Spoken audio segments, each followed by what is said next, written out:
Oke, sekarang mari kita mulai untuk mempelajari tentang diagram-diagram ini. Saya akan memulai pembahasan ini berdasarkan urutan cara kerja, berdasarkan flowchart sistem kerja Android ini. Sekarang saya memulai dulu dari bagian source power. Apa itu bagian source power? Source power ini adalah bagian atau blok di mana sumber tegangan itu diberikan. Oke, sekarang kita mulai dulu dari blok MTK. Seperti yang tentu Anda sudah mengetahui sebelumnya bahwa sumber tegangan untuk handphone ini selalu diberikan dari baterai atau dari USB. Dari USB ini dalam hal proses chargingnya, sedangkan untuk on time handphonenya dia menggunakan dari baterai. Bila kita lihat di sini di bagian IC power, betul, IC power inilah yang mempunyai tugas utama dalam hal untuk mendistribusikan tegangan kerjanya. Nah, tentu sebelum proses distribusi tegangan ini dapat berlangsung dengan baik, di sini dia akan membutuhkan dulu sumber tegangannya. Dan bila kita lihat, coba perhatikan dengan seksama di sini bahwa sumber tegangan yang dibutuhkan untuk IC power atau PMU ini tidak langsung dari baterai, melainkan dia dihasilkan oleh IC ini. Umumnya biasanya kawan-kawan teknisi menyebutnya ini adalah IC charging, begitu ya.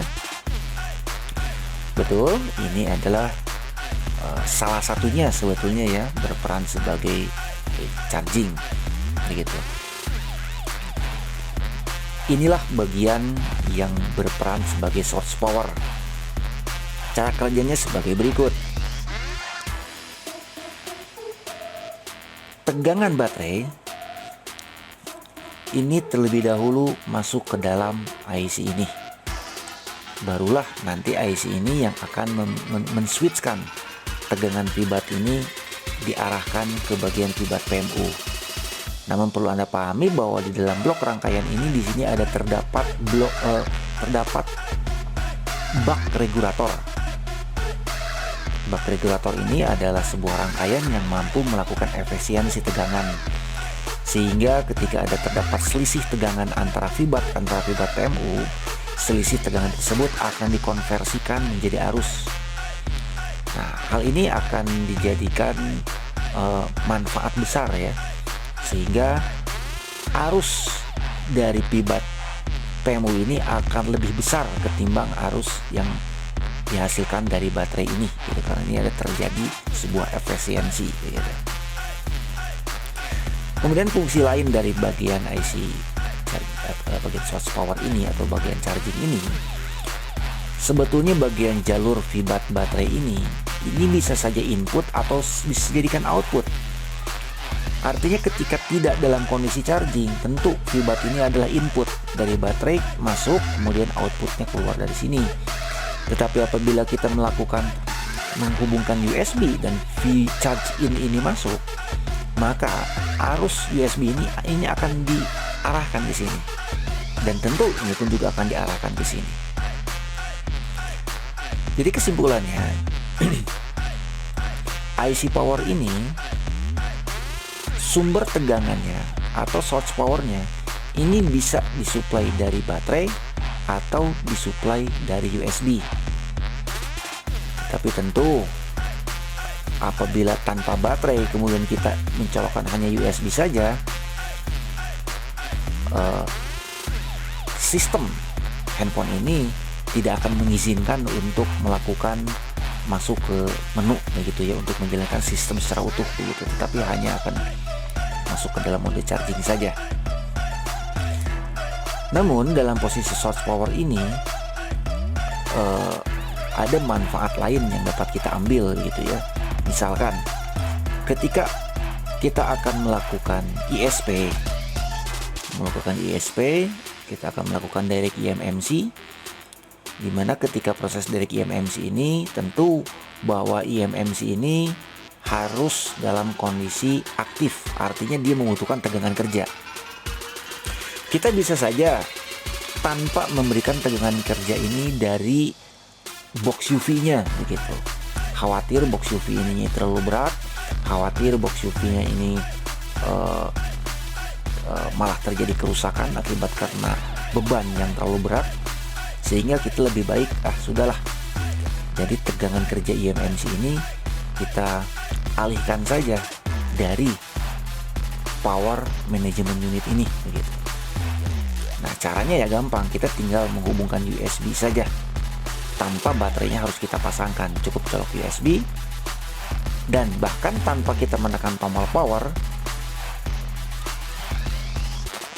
Tapi ada baiknya lah tombol power ini ditekan saja untuk memancing agar PMU ini dapat bekerja, dia dapat mengeluarkan tegangannya ke eMMC gitu, sehingga eMMC dapat kita lakukan di SP.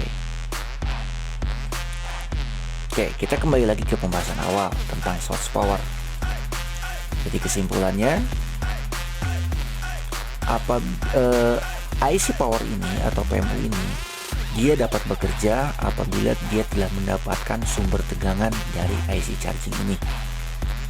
Dan kita akan mulai menganalisa pada permasalahan IC ini, yaitu ketika ampernya 0. On off-nya udah kita tekan, ampernya 0. Tidak ada konsumsi arus sama sekali dari Fibat ini begitu. Nah, sebagai solusi sebetulnya sederhana gitu ya. Bagaimana apabila bagian source power ini bermasalah, kemudian kita melakukan jumper langsung dari Fibat ini langsung jumper ke Fibat PMU? Ya, trik tersebut bisa dijadikan solusi kalau hanya sekedar ingin handphone ini hidup. Tetapi ya wajar kalau handphone ini sekarang tidak dapat dicas begitu. Karena handphone ini mati disebabkan karena PMU tidak mendapatkan tegangan sumber dari Fibat. Jadi kalau kita bypass, langsungkan dari baterai ini langsung di bypass, di jumper ke sini, tentu PMU ini pun akan bekerja dengan baik gitu. Tetapi proses charging tidak dapat berjalan dengan baik. Oke, itu di MTK. Nah, sekarang kita beralih ke Exynos. Bagaimana dengan di Exynos? Di Exynos ini adalah PMU-nya.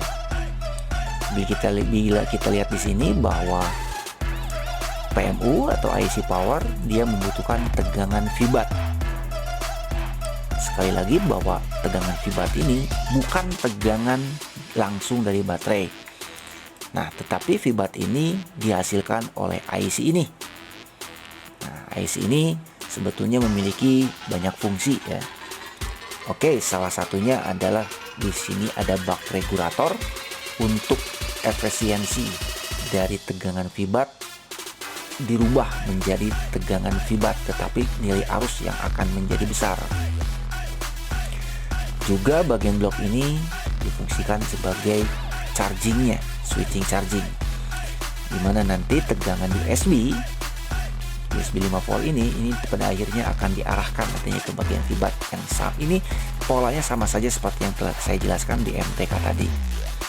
Namun perbedaannya di bagian IC ini sudah termasuk dengan bagian fungsi ULP gitu ya, atau bagian protokol USB. Ini akan saya jelaskan nanti di pembahasan protokol USB. Oke, sekarang kita bandingkan dengan di Intel. Ini IC power ya.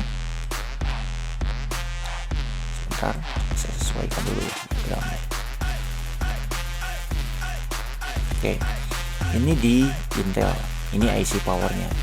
Bila kita lihat di sini bahwa IC power ini dia membutuhkan tegangan fisis.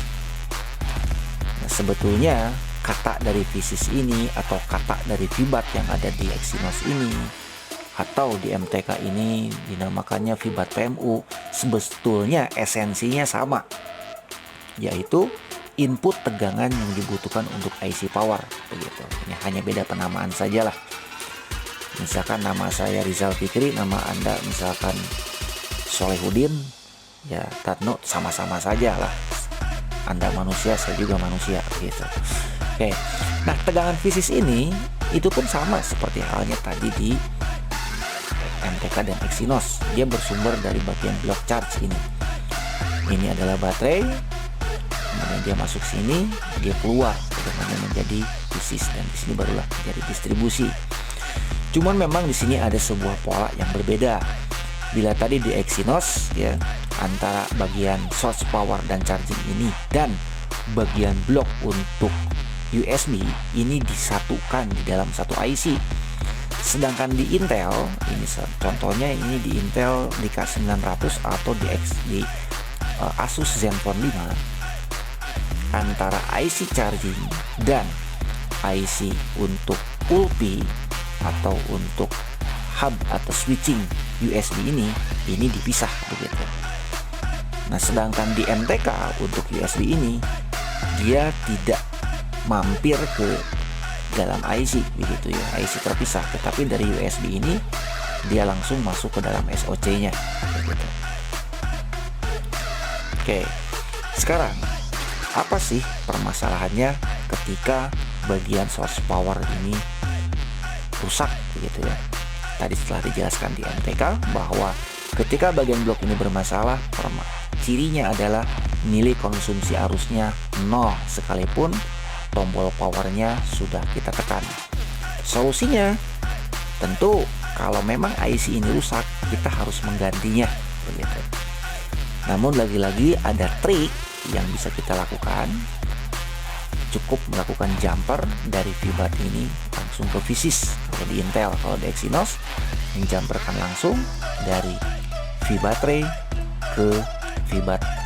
Namun karena lagi-lagi ini adalah trik, ini hanya sekedar trik untuk menghidupkan handphonenya, tetapi di sini akan muncul permasalahan lain, yaitu handphone tidak bisa dicas. Oke, permasalahan lain dari masalah source power ini adalah permasalahan short. Oke, permasalahan short ini adalah permasalahan yang paling umum sering terjadi di handphone Android atau di smartphone ini begitu. Karena di handphone smartphone ini adalah handphone yang sistemnya itu paling super sibuk. Sebetulnya salah kita ya, menginstal banyak aplikasi di sana, dan saat ini banyak aplikasi-aplikasi yang selalu menyibukkan di bagian RF-nya atau modemnya, seperti aplikasi BlackBerry, Facebook, di mana setiap saat aplikasi-aplikasi tersebut akan terus memberikan notifikasi, mengirimkan data atau menerima data tanpa henti gitu, sehingga handphone ini menjadi sibuk begitu.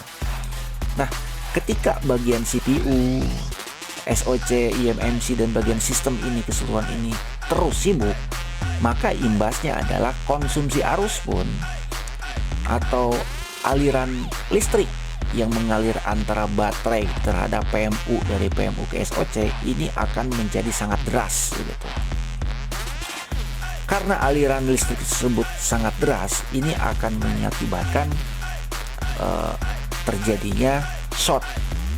Nah, shortnya ini terjadi di bagian kapasitornya, bukan pada IC-nya begitu ya. Karena kapasitor ini berperan sebagai decoupling atau sebagai backup atau menstabilkan arus listrik begitu. Jadi ketika arus listriknya sibuk, maka ini tidak stabil dan dia hanya betul-betul mengandalkan dari peran kapasitor ini. Oke. Memang di sini untuk kapasitor-kapasitor ini tidak saya lampirkan di dalam diagram ini. Silakan Anda bisa melihat di skema diagram handphone yang bersangkutan begitu. Nah, namun intinya permasalahan kapasitor tersebut itu sering kapasitornya short. Indikasi terjadinya kapasitor yang short pada bagian source power ini mudah. Apabila kita masukkan tegangan baterai atau kita berikan tegangan dari power supply ke konektor baterai ini, kita lihat konsumsi arusnya, on off-nya bulb ditekan, kemudian konsumsi arusnya sudah tinggi, apalagi nilai konsumsi arusnya itu di atas 1 ampere, itu bisa dipastikan ada terdapat short pada bagian kapasitor di bagian source power. Solusinya gimana? Oke, kita tinggal ambil saja power supply dengan ukuran besar. Salah satu contohnya kita menggunakan MBR Predator. Kita suntikan, tinggal tunggu kapasitor meledak atau kapasitornya panas. Ya udah, kita tinggal cungkil, shortnya hilang, kasusnya pun selesai.